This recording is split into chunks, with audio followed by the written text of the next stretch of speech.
All right, get ready to dive into the American Revolution with us today. Folks, talk about a fight for freedom that changed everything. It really did. We're talking 13 colonies, taking on one of the biggest empires the world had ever seen, and winning. And you have to wonder what pushed them to that point. What made them say, enough is enough, we're going our own way. That's what we're digging into today. We've got letters, speeches, battle maps, even some old tax documents, the works. And let me tell you, it wasn't just one single thing that sparked the revolution. It was more like a slow burn, right? Years of growing tension, resentment simmering under the surface. Exactly. Imagine living in a world where you had very little say in your own government, where taxes felt like a slap in the face, and your freedom, your very ability to prosper was constantly being challenged. And it's crucial to remember, these colonists, they saw themselves as British subjects. Right. They weren't exactly anti-king from the get-go. Not at all. Their beef was that their rights as Englishmen were being trampled on. Rights they believed everyone deserved, not just those living across the ocean in London. Which brings us to that iconic phrase, no taxation without representation. This wasn't just about money, though. It was about principle. Take the Stamp Act. For example, slapping a tax on everything from newspapers and legal documents to playing cards. Talk about hitting them where it hurts. Right. It affected everyone. And it really brought home how deep British control had burrowed into their lives. The Stamp Act was practically designed to infuriate people. It wasn't just a tax, it was a symbol of being controlled from afar. And let's not forget the Quartering Act. Oh man, forcing colonists to house British soldiers in their homes. That's just adding insult to injury. Imagine having armed soldiers in your house, eating your food, disrupting your life. Not exactly a recipe for happy colonists. It's like every new law, every new decree chipped away at their sense of freedom, bit by bit. Then there was the Proclamation of 1763, basically saying, you colonists stay put east of the Appalachian Mountains. You can't expand westward. Hold on, after they just fought alongside the British in the French and Indian War? You got it. Talk about a slap in the face. That's gotta sting. You risk your neck for the empire, and this is how they repay you. No wonder tensions were boiling over. It's like someone trying to squeeze into a pair of shoes that are way too small. Something's got to give, and boy did it ever.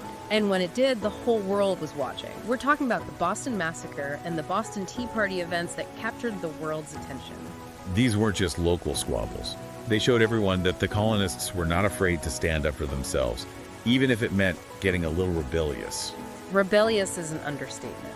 The Boston Massacre, where British soldiers fired on unarmed colonists, it instantly became a symbol of oppression. And the Boston Tea Party. Dumping all that tea in Boston Harbor, what a way to make a statement. It was a direct challenge to British authority. These events were like a powder keg igniting an already volatile situation. And adding fuel to the fire. All those Enlightenment ideas sweeping through the colonies. We're talking John Locke and his radical notions of natural rights, life, liberty, property. Don't forget Montesquieu, separation of powers. These weren't just abstract theories, they were like a blueprint for a new kind of government, a better society. One where the power rested with the people, not some distant king. Exactly, and those ideas, they took root and spread like wildfire in the colonies. People like Thomas Jefferson, John Adams, Benjamin Franklin, they devoured those Enlightenment writings. It's wild to see how fast things went from like grumbling in the taverns to, bam, a full-blown revolution brewing. It's easy to think of it as this sudden explosion, but our sources show, no way, this was a slow burn. It was like a series of escalations, right? Each event pushing the colonies and Britain further apart. And one of the biggest early signs of that gotta be the First Continental Congress in 1774. This wasn't just a bunch of guys blowing off steam over tea. This was serious business. Oh, absolutely. You had representatives from 12 out of 13 colonies. Think about that for a second. Talk about a power move. Exactly. They came together to present a united front. They were drafting petitions, organizing boycotts, even setting up committees of correspondence. Those committees were key, sharing information, strategies they were getting organized. Laying the groundwork, no doubt. But it was risky. Plenty of colonists still felt loyal to Britain. There was that fear of the unknown, right? Breaking away from an empire, that's uncharted territory. Yet, you had figures like John Adams, George Washington, Patrick Henry. They were willing to risk it all. And then, boom, April 1775. Shots fired at Lexington and Concord. The shot heard round the world. It's more than just a catchy phrase, don't you think? It's like a hinge point in history. You have this seemingly small event, British troops trying to seize colonial weapons. Next thing you know, it's full-on fighting. It's a good reminder that even huge historical events, they often start with something seemingly insignificant. And it forced the colonists' hand. Weeks later, the Second Continental Congress meets, and they've got to make some tough decisions. Talk about a crash course in government. Suddenly, they're appointing George Washington as commander-in-chief, raising an army. Things are getting real. But here's the thing. Even with all that, there was still this hope, this slim chance of making peace. That's where the olive branch petition comes in. Right. July 1775, they send this petition to King George, pleading for some kind of compromise. It's fascinating to me that even as they're preparing for war, they haven't given up on peace. Shows how deeply rooted their British identity still was. But when the king refused even to look at the petition, Game over. That was the final straw. there was no going back. And that's when things get really interesting, because that rejection, it sets the stage for one of the most important documents in history. The Declaration of Independence. It's not just a list of complaints, it's a statement to the world. This is who we are, this is what we believe.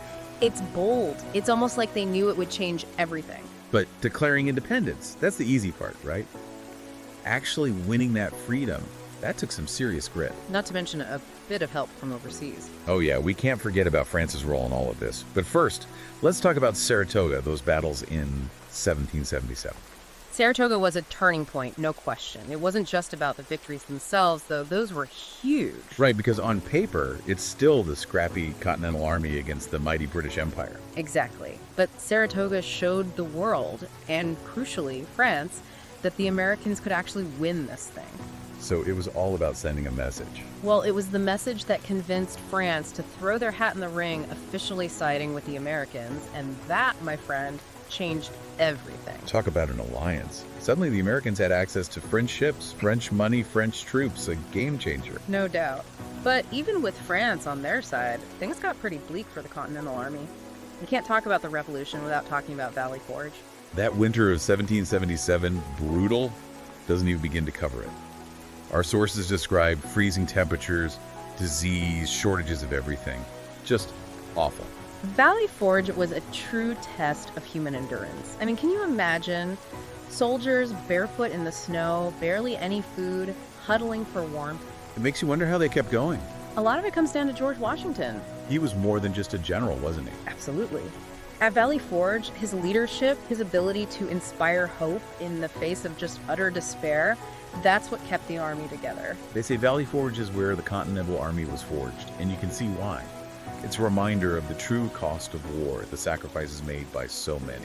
But it also shows the incredible strength of the human spirit and those sacrifices. They paved the way for that final victory at Yorktown in 1781. Yorktown, the big one. It was a perfect storm, really. The Americans and French working together with Washington leading the charge. They trapped Cornwallis and his British forces, cut off their supplies, bombarded them relentlessly. Talk about a decisive victory. Cornwallis surrenders, and that's pretty much the end of the war. Game over for the British, and with that surrender, American independence became a reality. It's easy to get caught up in the battles and the politics, but we can't forget about the people, right? The individuals who made this revolution happen. 100%. These were real people with flaws and contradictions who risked it all for something bigger than themselves. Think about Jefferson wrestling with the hypocrisy of declaring all men are created equal while owning slaves. Or Ben Franklin, the ultimate diplomat, using his wit and charm to secure that game-changing alliance with France. Don't forget about Abigail Adams, fighting for women's rights in the midst of it all. These weren't just names in a history book. There were complex individuals who shaped the course of history. And that's what makes the American Revolution such a fascinating story to uncover. It makes you think, what would those revolutionaries think about the world today? What would they be fighting for? What would they want us to remember? Those are questions worth pondering. The American Revolution was a pivotal moment in the fight for freedom, but that fight's far from over, isn't it? It's a torch that gets passed down through generations, a reminder that the pursuit of liberty and justice is a journey, not a destination.